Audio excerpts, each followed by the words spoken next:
मी ज्योती अर्जुन पाटील दक्षता कमिटीमध्ये काम करते कोंढवा पोलीस स्टेशनमध्ये. त्याचप्रमाणे मला सोशल सामाजिक कार्याची पण आवड आहे. मी आता गेली जवळजवळ 15 वर्ष हे काम करते. नमस्कार, माझं नाव झहिरा सलीम शेख. मी महिला कल्याण केंद्र वुमेन वेलफेअर सेंटर यामध्ये सोशल वर्कर म्हणून जॉब करते. त्याचप्रमाणे दक्षता कमिटीची पण सदस्य आहे. 20 वर्ष झाले असं. तसंच मी राहते अशरफ नगरला, जो सलम एरिया आहे, तिथं जनता एकता फाउंडेशनची सेक्रेटरी म्हणून काम करते. तुम्ही हे प्रोफेशन कसं निवडले? हे काय झालं की एक लहानपणापासून माझ्या अंगात एक आवड आहे. मला लोकांची मदत करायची, समाजकार्य करायची. नाही कसं म्हणजे रक्तात कसं असतं तसं त्याप्रमाणे नाही का, असं बघवत नाही कोणाचं दुःख, कोणाचा अत्याचार. सर मी दत्तनगरला राहायला होते. भाड्याचा घर होता माझा छोटासा. आणि त्यावेळेस जिथे मी काम करते तिथं म्हणजे त्या संस्थेत ते बचत गट नव्हते त्यावेळेस. महिला मंडळ म्हणजे फक्त नाही का महिलांना 8 दिवसाला एकदा बोलवून ते माहिती देणार, ॲक्टिव्हिटीज करायला लावणार. त्यात मी सहभाग घेतला. मग तिथून मला म्हणजे समाज बाहेर पडायची पहिल्यापासून आवड होती. त्यावेळेस मी सरस्वती विद्यालयामधून मध्ये बालवाडी शिक्षिका म्हणून होते. पण तो जरा वेगळा जॉब होता आणि मला सोशल ॲक्टिव्हिटीज पाहिजे होती. मग तिथून मला मग ते PHW म्हणून एक कोर्स असतो, पॅरा सोशल वर्कर. ते 1 वर्षाची मी ट्रेनिंग दिली. 40 महिलामधून माझा नंबर पाहायला आला. त्यावेळेस जी आमची संस्था आहे वुमेन वेलफेअर सेंटर, त्यांनी मला बोलवून घेतलं. आणि तिथून माझी म्हणजे जे काम मी पहिले करत होते, पण तिथं जॉबला लागल्यामुळं प्रगती जास्त झाली. की महिलांची भेटणं, बोलणं, संवाद साधणं, त्यांचे जे काय आहे दुःख सुख समजून घेणं. आता मी फॅमिली केसेस पण सोडवते. माझ्याकडे 72 बचत गट आहे. कोंढवा, येवलेवाडी, तळेकर नगर, कोंढवा, बुद्रुक. त्याच्या आधी होळकरवाडी पण होती, पण तेच काही कारणांनिमित्त मी बंद केली, घ्यायला होत नाही म्हणून. तसे आता ॲक्टिव्हिटीज आमचे चालू असतात. महिलांसाठी शिबिर, ट्रेनिंग, लेदर पर्स आहे, मसाले आहे, पार्लर आहे, शिवण वर्ग आहे, मेहंदी कोर्स आहे, रांगोळी आहे. हे कोर्सेस आम्ही महिलांसाठी देतो. त्याचप्रमाणे फॅमिली केसेस जे असतात त्याची आम्ही काउन्सिलिंग करतो, जेवढे होईल तेवढे. नाही तर मग आमचे डॉक्टर वकील आहे तिथपर्यंत नेतो, नाही तर मग भरोसा हॉस्टेलमध्ये पाठवतो. त्याचप्रमाणे दक्षता कमिटीची सभासद आहे. तिथेही चांगलं काम म्हणजे महिन्याला मीटिंग असते, पाटीलताई मी असते तिथं. तिथं काही केसेस आले, पंचनामा करायची गरज असली, आमची गरज लागली, तेव्हा आमचा फोन आला तर आम्ही जातो. त्यातला अनुभव आम्हाला वेगळा येतो की ते केसेस कशी हँडल करतात, कलम कोणत्या केसला कोणती लावली जाते. कारण त्यांचे बाबा झाल्याशिवाय आपल्याला हे कळणार नाही. त्यामुळे तिथं पण वेळ देतो आम्ही थोडाफार, की एक सोशल वर्कर म्हणूनच छोटे मोठे काम करत राहतो. तुमची सुरुवात कशी झाली? मला सोशल कामाची पहिल्यापासून आवड होती. मी कॉलेजला असताना बरंच लिखाणाचं काम केलं, कविता लिहिण्याचा छंद होता. आता समाजात वावरताना आपण बघतो की प्रत्येकाला न्याय मिळतो असं नाहीच. त्याच्यामुळे मला असं वाटत होतं की त्यांच्यावर आपण काम करून त्यांना न्याय, आपल्यामुळे जर त्यांचा फायदा होत असेल, त्यांना न्याय मिळवून देण्याचे काम आपल्या हातून होत असेल तर ते पुण्याचं काम आहे. त्या क्षेत्रामध्ये तसं मी आवड हे जोपासून मग मी या क्षेत्रामध्ये प्रवेश केला. आणि आता मी पोलिसांसोबत काम करते किंवा काय आपण त्यांना मदत करतोय, ह्याचा पण एक आनंद वेगळाच आहे की आपल्यामुळे एखाद्या माणसाला जर मदत होत असेल तर तो आनंद खूप चांगला. त्याच्यामुळे आम्ही पोलीस जसं आम्हाला पंचनाम्यासाठी वगैरे बोलवतात, पंच म्हणून आम्हाला सही करायला बोलवतात, एक प्रतिष्ठित व्यक्ती म्हणून बोलवतात, तो मान सन्मान जेव्हा मिळतो त्याचा एक आनंद फार वेगळा असतो. तुम्ही हे म्हणजे आता ते पोलीस दक्षता जसं कमिटीचं काम करतात, त्याच्यात काही केसेस पॉझिटिव्ह पण येतात आणि काही निगेटिव्ह पण येतात. हो, मग तुम्ही ते हँडल कसं करता, पॉझिटिव्ह केसेस आणि निगेटिव्ह केसेस मध्ये? जास्त करून महिलांचे जे केस असेल ना, आता निगेटिव्ह त्यामध्ये म्हणजे हे होत नाही आम्हाला काउन्सिलिंग करायला किंवा तिथं बसायला. पण बाकीचे जे हार्ड केसेस असतात मर्डर हे ते तर आम्ही मग ते जास्त इन्व्हॉल्व्ह होत नाहीये. फक्त पंचनाम्यापुरतं की कारण का की आमच्या समोर हे कपडे जप्त केले, बस तेवढंच. नंतर काय आहे तर ते बघून घेते. कारण कधीतरी कोर्टात जायची वेळ आली तर काहीतरी जावं लागतं. आणि त्याच्यात काय होतं, महिला आहेत किंवा लहान मुलं आहेत, ते अगदी मोकळेपणानं किंवा खुलून एकदम पोलिसांशी बोलत नाही. त्याच्यामुळे काय होतं की पोलीस आम्हाला मदतीसाठी बोलवतात. जसं आम्ही त्यांच्याशी फ्रेंडली बोलू शकतो, त्यांच्या ज्या काही प्रॉब्लेम आहे, समस्या आहे, जे आम्ही सोडवू शकतो, तसं पोलिसांना ते सांगत नाहीत. म्हणजे त्यांची जी काही अडचण आहे ती तिथं आहे. त्याच्यामुळे आमची त्यांना तेवढी मदत होते की आमच्याशी ते खुलून बोलू शकतात आणि प्रत्येक प्रॉब्लेम आम्हाला हे सांगू शकतात आणि आम्ही तो सॉल्व्ह करू शकतो. तुम्ही हे करता करता राजकीय क्षेत्राकडे कुठल्या दृष्टीने बघता? कारण आता त्यात काय बदल घडायला पाहिजेत आणि काय नको?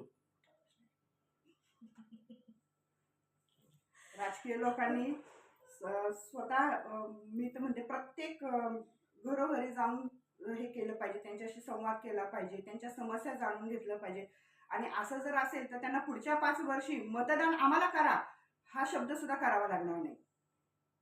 म्हणजे माझंही हेच मत आहे की राजकीय लोकांमध्ये आहे काम काही खूप चांगले आहे, त्यांना वाईट मानू शकत नाही मी. पण जे आता ताई म्हणल्या त्याच फरकाने की तुम्हाला मतदान कोण करतोय, जास्त करून सलमेऱ्यातले लोक बरोबर. जास्तीत जास्त. लढलेले. मग त्याकडे तुमचं पण जास्त लक्ष पाहिजे. त्यांची मागणी अपेक्षा काय असते सर? ड्रेनेज, लाईट, रस्ते, पिण्याचे पाणी, ह्याच्या व्यतिरिक्त ते काय मागत नाही.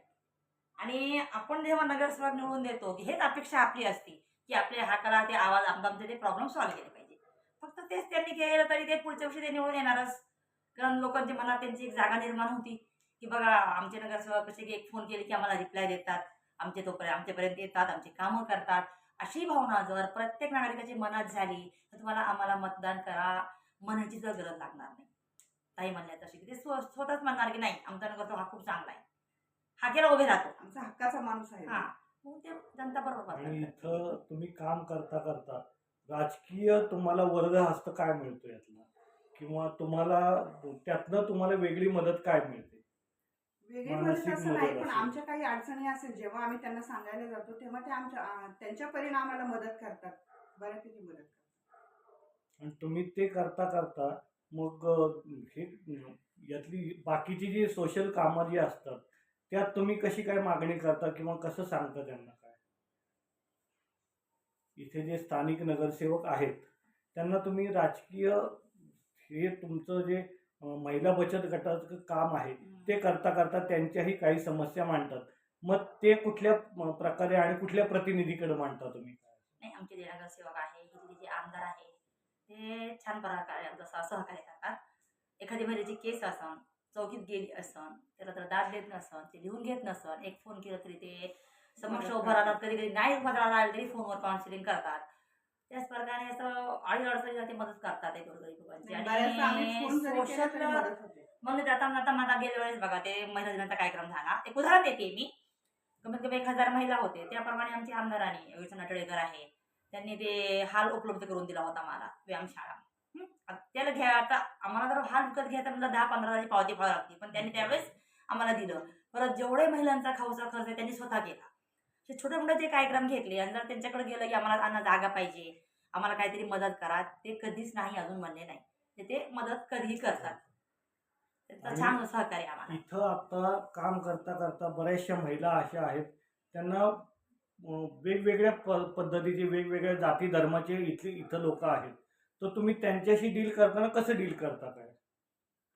हे सगळं ते सोशल वर्कर म्हणून पाहिजे मानसिकता अशी आहे आमची की सर्व धर्म समान. तिथं सर्व धर्म समान, तिथे आम्ही कोणाचाच भेदभाव वगैरे काही भेदभाव करत काहीच नाही, करत काही नाही. आम्हाला जसं जमेल तसं आम्ही त्यांना कधीच मदत म्हणजे करतो. समोर महिला आली ते कोणती धर्माची आहे, कोणते गावाची आहे, त्याच्याशी काय देणं. आमचं काय समस्या काय आहे ते मी सोडवू शकते का, त्याला काउन्सिलिंग करू शकते का, त्याला मार्ग मी दाखवू शकते का, जेवढं करता येईल तेवढं त्यांना करायचं बस. आणि इथं काम करता करता अजून वेगळ्या प्रकारे काय काय कामं केली पाहिजेत, सुधारणा काय माझं केली एक स्वप्न पाहिजे? आहे, माझं एक उद्दिष्ट आहे की मी आता समाजात बऱ्याच ठिकाणी असं बघितलंय की जे वृद्ध लोक आहेत त्यांना असं घरातून मान सन्मान बऱ्याचदा असं मिळत नाहीये, किंवा ते अगदी निराधार होऊन जातात. म्हणजे की घरातून त्यांना जसं म्हणजे सुना आहेत, मुलं आहेत, ते वयोवृद्ध झाले की त्यांच्यात तफावत पडते.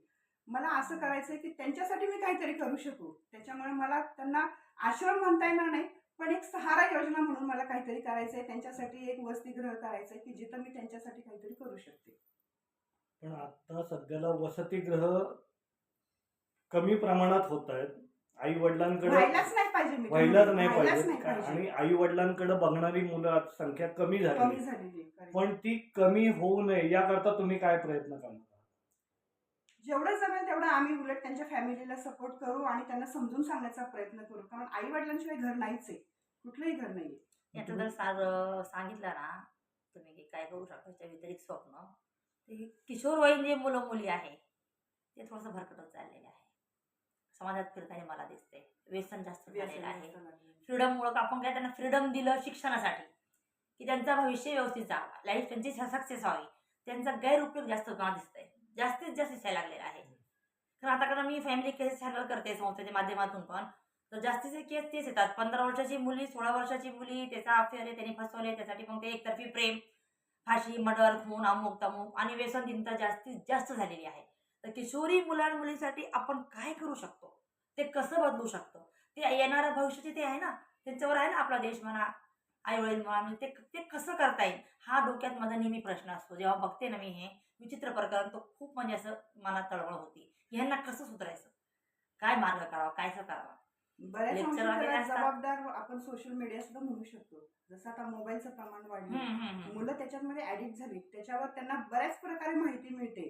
त्याच्यामुळे आपल्याला असं त्यांना समजून सांगण्याची गरजच कधी पडत नाही. आणि हे एक कारण आहे की ती मुलं भरकटत जातात. ते पालकांना दुर्लक्ष आहे. आता तुम्ही काम करता करता म्हणजे वेगळा प्रश्न काय विचारतो, तुमचे वैयक्तिक छंद जे आहेत तुम्ही ते का जोपासले नाहीत? नाही, ते तर छंद माझे चालूच आहेत. अजूनही मी मधून मधून कविता वगैरे लिहिण्याचा प्रयत्न करते, परंतु व्यापामुळे थोडंसं जरा त्याच्यामध्ये दुर्लक्ष झालं, बराच गॅप पडला माझा. पण मी लिहिते, जेवढं जमेल तेवढं मी लिहिण्याचा प्रयत्न नक्की करते. तो माझा छंद आहे कविता म्हणून. कवितेचे छंद. तुमचा या क्षेत्रातले आदर्श व्यक्ती कोण आहेत? तुम्ही असं कोणाकडे बघता आदर्श म्हणून? आता मी सोशल काम करते, यामध्ये मी मदर टेरेसा ह्यांना हा माझा आदर्श आहे. कारण त्यांची त्याग आणि त्यांचं निस्वार्थ उदारता हे एक उत्तम उदाहरण आहे त्यामध्ये. जसं त्यांच्यापर्यंत मी त्यांच्यासारखं काम नाही करू शकत, पण मी नक्की थोडीफार जशी समाजाला मदत होईल तेवढं करण्याचा प्रयत्न नक्की करेन. तुम्ही काय बघता आदर्श म्हणून? आदर्श व्यक्ती म्हणले ना, ऐतिहासिक लोक आहेत. आता मणिक रमाबाई आहे, सावित्रीबाई आहे, जिजाऊ आहे, आमचे ते फातिमा शेख आहे, नाही का, ते ज्यावेळेस त्यांनी सावित्रीबाई जसे शाळेत त्यांनी मदत केली तसे लोक आहेच. त्यांचा आदर्श आपण घेतोच. तर सध्याला आदर्श म्हणलं तर आमच्या संस्थेचे डायरेक्टर आहे माझ्या, फिलोमिना थॉमस. त्यांचा एक म्हणणं असतो की निस्वार्थी काम करायचं, साधे राहणे, उच्च विचार, नेहमी खरं बोलणं, प्रामाणिकपणा, कधीही म्हणजे डगमगायचं नाही. त्यांचे आदर्श म्हणजे आहे. यशाची व्याख्या माझी अशी असेल की स्वतःच्या प्रयत्नातून आणि कृतीतून सकारात्मक परिणाम मिळवून जे समाधान मिळतं ते सगळ्यात मोठं यश. माझं यश म्हणलं काय झालं की आता अख्ख्या कोंडव्यात माझं नाव आहे, तो माझा सगळं मोठं यश आहे. का की प्रामाणिक, कुणी म्हणतो की शेखताई म्हणले की प्रामाणिक आहे, त्यांचं काम छान आहे. आणि 25 वर्ष झाले मी कोंडवा बुद्रुकमध्ये काम करते. सगळे गाववाले जे बेवळे कोंडवाले सगळ्यांनी मला सहकार्य केलं, सगळ्यांनी सहकार्य केलं. आणि आज मला असं वाटतं की मी यशस्वी झाले की ज्या घरात माझं नाव आहे. नको मला पेपर नाही, जाहिरात नाही, म्हणजे हे आता एक मी पहिल्यांदा मुलाखत देते तुम्हाला, पण त्याचे प्रत्येकाच्या मनात आहे ना मी, हा मला मोठं यश आहे.